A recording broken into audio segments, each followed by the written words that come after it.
अनुराग की पोस्टिंग दूसरे शहर में होने की वजह से अनुराग को अपनी पत्नी पायल और 4 साल की बेटी रिया के साथ वहाँ शिफ्ट होना पड़ा। अनुराग, ये घर दिखने में थोड़ा अजीब नहीं है?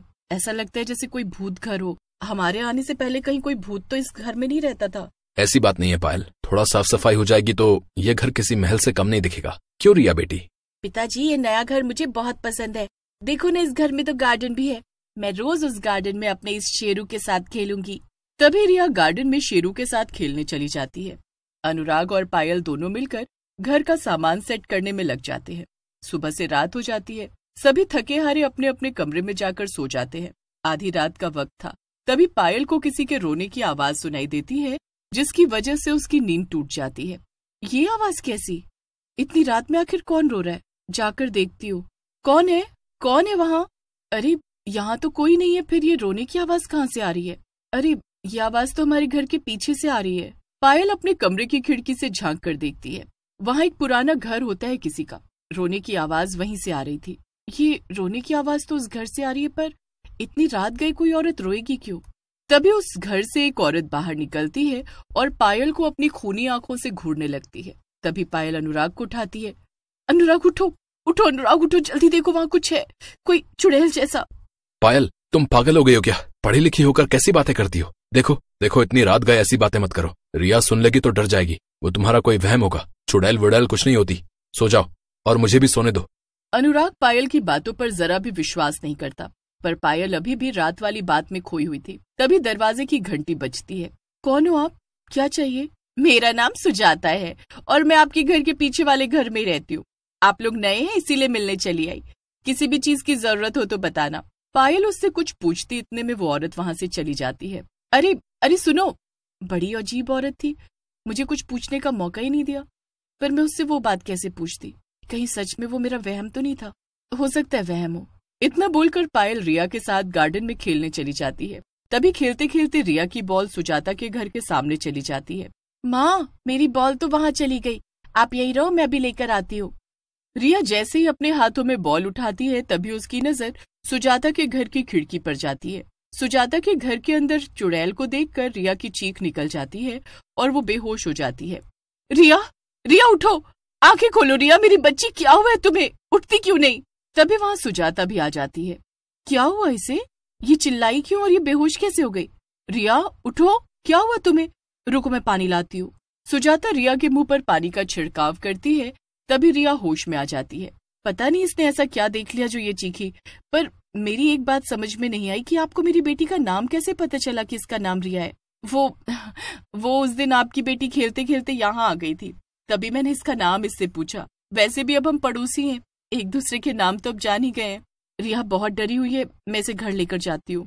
रिया का ध्यान रखना और मेरी किसी मदद की जरूरत हो तो बताना। पायल रिया को घर ले आती है। रिया बेटी, मुझे बताओ कि क्या हुआ था?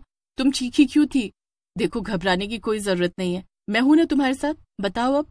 माँ, वो माँ, वहाँ आंटी ला के। मेरी बच्ची चुप हो जाओ, कुछ नहीं है वहाँ बेटा, नई जगह है ना, इसलिए तुम्हें थोड़ा डर लगा। चलो अब तुम सो जाओ। पायल रिया को सुला देती है। इतने में अनुराग भी ऑफिस से घर आ जाता है। अनुराग, वो उस रात मेरा कोई वहम नहीं था।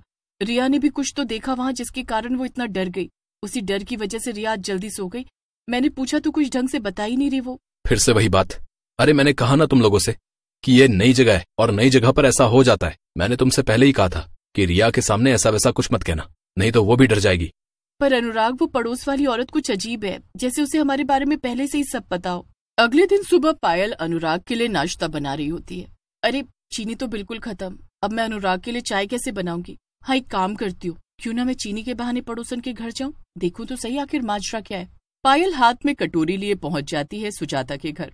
सुजाता के घर का दरवाजा बंद होता है। कोई है? अंदर कोई है? मैं आपकी पड़ोसन हूँ, कुछ काम था इसलिए आई हूँ। तभी सुजाता दरवाजा खोल देती है। क्या बात है, क्या चाहिए? वो चीनी खत्म हो गई थी, इसलिए सोचा आपसे थोड़ी ले लूं, अनुराग के लिए चाय बनानी है। अच्छा रुको, मैं लाती हूँ। सुजाता कटोरी में चीनी ले आती है। ये लो चीनी, और किसी चीज की जरूरत हो तो बताना। इतना बोलकर सुजाता अपने घर का दरवाजा अंदर से बंद कर लेती है। अरे, अंदर आने के लिए भी नहीं कहा, कैसी पड़ोसन है ये?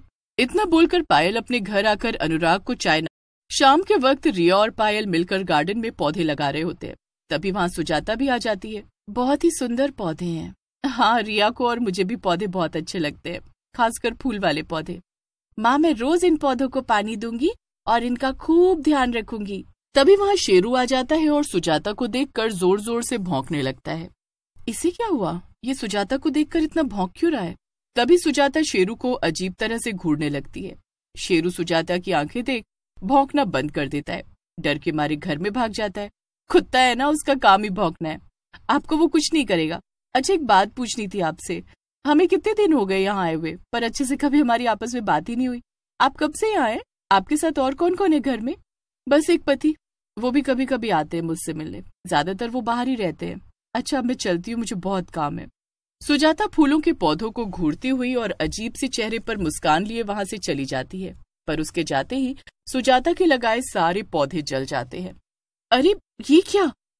माँ, मेरे पौधे देखो, इन्हें क्या हुआ? अभी तो ये बिल्कुल सही थे, ये तो सारे जल गए हैं, पर कैसे कुछ समझ नहीं आ रहा। पायल ये बात अनुराग को बताती है, पर अनुराग उसकी बात पर ध्यान नहीं देता। तभी रिया वहां आती है और बोलती है, माँ, मैं कितनी देर से शेरू को ढूंढ रही हूँ, पर वो मुझे कहीं नहीं दिख रहा, उसकी आवाज तक नहीं सुनाई दे रही। रिया शेरू को ढूंढते ढूंढते सुजाता के घर तक पहुंच जाती है, पर वहां का नजारा देख रिया सहम जाती है। सुजाता साधारण औरत से चुड़ैल में बदली हुई थी और वो फर्श पर बैठी हुई रिया के शेरू को नोच नोच कर खा रही होती है। रिया तुरंत भागती हुई माँ के पास जाती है। माँ, वो शेरू, वो चुड़ैल, उसने मेरे शेरू को मार दिया और उसे खा गई। ये तुम क्या बोल रही हो रिया? चुड़ैल को देखा तुमने? कहाँ है चुड़ैल, मुझे बताओ। रिया सुजाता के घर की ओर इशारा करती है। पायल वहां जाकर देखती है तो वहां उसे कोई चुड़ैल दिखाई नहीं देती। क्या हुआ पायल बहन, किसी को ढूंढ रही हो? वो कुछ नहीं, मैं बस ऐसे ही चली आई। सुजाता, अब मैं यहाँ आई गई हूँ तो क्या मुझे तुम अपने घर में नहीं बुलाओगी? हाँ, क्यों नहीं, आओ ना अंदर, ये देखो, ये मेरा घर है, थोड़ा पुराना है। पायल अंदर से सुजाता का घर चारों ओर से देखने लगती है। तुम्हारे घर से कुछ अजीब सी गंध आ रही है। किसकी गंध है ये? वो घर के पीछे बहुत कूड़ा इकट्ठा हो गया, शायद उसी की होगी। अच्छा, अब मैं चलती हूँ, और हाँ, अगर तुम्हें हमारा शेरू कहीं दिखाई दे तो बताना, काफी देर से नहीं मिल रहा। इतना बोलकर पायल वहां से चली जाती है। रिया की चुड़ैल वाली बात सुनकर पायल पहले से और ज्यादा परेशान हो जाती है। पायल, ये पानी कैसे बंद हो गया? मुंह पर साबुन लगे होने की वजह से कुछ भी दिखाई नहीं दे रहा है मुझे।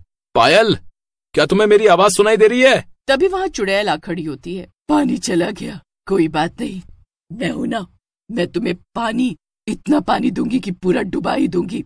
चुड़ैल अनुराग की गर्दन पकड़कर बाल्टी के भरे पानी में डुबाने लगती है। पानी की वजह से अनुराग के चेहरे से थोड़ा साबुन हटता है और वो अपने पास एक चुड़ैल को देखकर चिल्लाता है। अनुराग, क्या हुआ? तुम चिल्लाए क्यों? वो वहां, यहाँ कोई था अभी। तभी पानी आ जाता है और अनुराग नहा धोकर ऑफिस के लिए निकल जाता है। तभी वहां सुजाता आ जाती है। 2 दिन से हम लोग मिले नहीं थे, इसलिए सोचा कि मिलने चली आऊं आपसे। आप बिल्कुल सही समय पर आई हो, मुझे ना घर का कुछ सामान लाना है। क्या आप कुछ देर के लिए रिया का ध्यान रख सकती हो? मैं जल्दी आ जाऊंगी बाजार से। पायल रिया को सुजाता के पास छोड़कर बाजार जाती है, पर कुछ दूर चलते ही उसे याद आता है कि वो सामान का थैला घर पर ही भूल आई है, जिसमें उसे सामान लाना था। पर घर वापस जाते ही वो जो देखती है उसे देखकर हैरान रह जाती है, क्योंकि रिया सुजाता के साथ नहीं, एक चुड़ैल के साथ थी। रिया, मेरी बेटी, देखो मेरी बच्ची ने तुम्हारा क्या बिगाड़ा है जो तुम उसके साथ ऐसा कर रही हो। मैंने भी किसी का क्या बिगाड़ा था जो मुझे ऐसी सजा मिली? मैं तुम्हारा मतलब नहीं समझी। तुम्हारे प्यार से हमारा क्या मतलब? मतलब क्यों नहीं है? तुमने मेरे पति को अपना पति बना लिया। पहले मैं इस घर में रहती थी तुम्हारे पति अनुराग के साथ, बहुत प्यार करती थी, उससे शादी करना चाहती थी, पर अनुराग शादी के लिए राजी नहीं हो रहा था।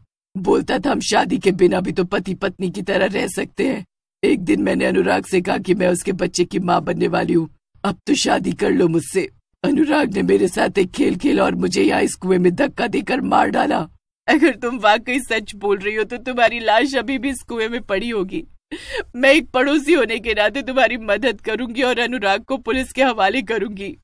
पायल चुड़ैल की बातों पर यकीन करती है और चुड़ैल भी पायल की बातों पर यकीन करती है। पायल पुलिस को सब बताती है, अनुराग से सब सच सच उगलवा लेती है और अनुराग को सजा हो जाती है। इतना बोलकर चुड़ैल वहां से हमेशा हमेशा के लिए चली जाती है और पायल रिया को लेकर अपने मायके चली जाती है।